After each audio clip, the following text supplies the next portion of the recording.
இயேசு கிறிஸ்துவில் பிரியமான சகோதர சகோதரர்களே, இன்றைய நற்செய்தி வழியாக நாம் பார்க்கிற வேளையில் நம்முடைய அன்றாட வாழ்வில் ஆண்டவருக்கு நாம் நல்லதொரு சாட்சியாக இருக்க வேண்டுமென்றால் பெரிய பெரிய காரியங்கள் அல்ல, சிறிய விதத்தில் சிறிய காரியங்கள் வழியாக ஆண்டவருக்கு நாம் ஆட்சியை கொடுக்கக்கூடிய மாபெரும் கருவிகளாக இருக்க முடியும் என்ற ஒரு செய்தியைத்தான் இன்றைய நற்செய்தி நமக்கு அழகாக சொல்கிறது.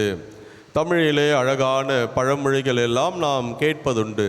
சிறுதுளி பெருவெள்ளம், கடுகு சிறுத்தாலும் அதன் காரம் குறையாது. இதையெல்லாம் நமக்கு வெளிப்படுத்துகிற உண்மைகள் என்ன என்று சொன்னால், எந்த ஒரு நிகழ்வோ அல்லது நிறுவனமோ தொடக்கத்திலே எதுவுமே ஒரு மாபெரும் நிறுவனமாக வருவதே கிடையாது. அது சிறு அளவில்தான் அது ஆரம்பிக்கும். ஆனால் காலப்போக்கிலே அது ஒரு மாபெரும் நிறுவனமாக அது மாறும். அதே போல் சமுதாயத்திலே வளர்ந்திருக்கிறவர்கள், பெரிய ஒரு நிலையில் இருப்பவர்களை கூட நாம் பார்த்தோம் என்று சொன்னால், யாருமே எடுத்த எடுப்பிலே ஏதோ ஒரு ஜீபும்பா போட்ட மாதிரி ஒரே நாளிலே பெரிய நிறுவனமோ பெரிய பணக்காரராகவோ மாறுவது கிடையாது. எல்லாருக்குமே ஒரு ஹம்பிள் பிகினிங் என்பது தான் இருக்கும். அதுதான் நம்முடைய வாழ்க்கையை நாம் கற்றுக்கொள்ளக்கூடிய பாடம். ஆண்டவர் இயேசு இன்றைய நற்செய்தியிலே தொடர்ந்து கடந்த வாரத்திலிருந்து பார்க்கிற போது விண்ணரசை பற்றி பல்வேறு வகையான ஓமைகள் வழியாக சொல்லிக்கொண்டே இருக்கிறார். அது நிலத்தில் விதைக்கப்பட்ட விதைக்கு சமம், நிலத்தில் தோன்றிய களைக்கு சமம், இன்றைக்கு கடுகு விதை புளிப்பு மாவு. இது எல்லாமே அளவிலே மிக மிக சிறியது தான். அது எதை வெளிப்படுத்துகிறது? அன்றைக்கு நாசரேத் என்ற அந்த ஊரிலே தொடங்கப்பட்ட அந்த நற்செய்தி அறிவிப்பு பணி அல்லது அந்த இறையரசை பற்றிய செய்தி இன்றைக்கு அகில உலகமெல்லாம் பரவி ஒரு பெரிய ஆலமரமாக இருக்கிறது.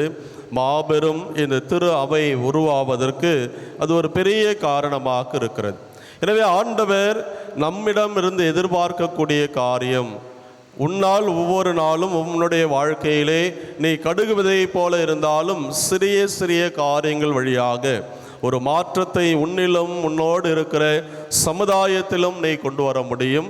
அந்த மாற்றம் சிறிய அளவிலே ஒரு தொடக்கமாக இருந்தாலும் அது ஒரு பெரிய மாற்றமாக இருக்கும்.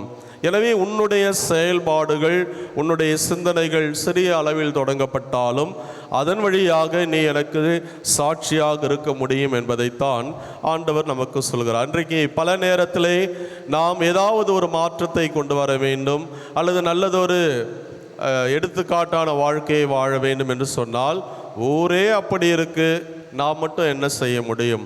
அந்த சிறு மாற்றம் எண்ணில் தொடங்கப்பட வேண்டும் என்பதுதான் ஆண்டவர் நம்மிடமிருந்து எதிர்பார்க்கிற காரியம்.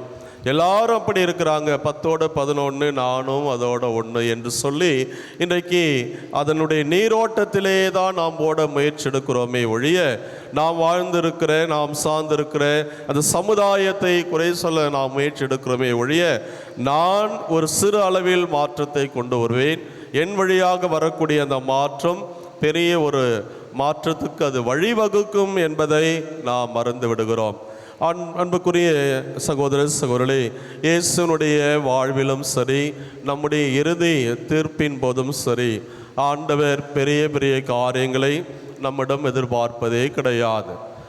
பலமுறை நாம் திரும்ப திரும்ப சொல்லியிருக்கிறோம், எவ்வளவு பேரை நீ மனமாற்றினாய், எவ்வளவு பெரிய ஆலயத்தை கட்டினாய் என்று என்னையோ, அதே போல உங்களை பார்த்து நீங்கள் எவ்வளவு பேருக்கு என்னென்ன செய்திருக்கிறீர்கள், எவ்வளவு வளர்ச்சியை உன்னுடைய சந்ததிக்கு நீ கொடுத்திருக்கிறாய், எவ்வளவு சொத்து கணக்கு அல்லது உன்னுடைய வங்கி கணக்கை உயர்த்திருக்கிறாய் என்று கேட்பது கிடையாது.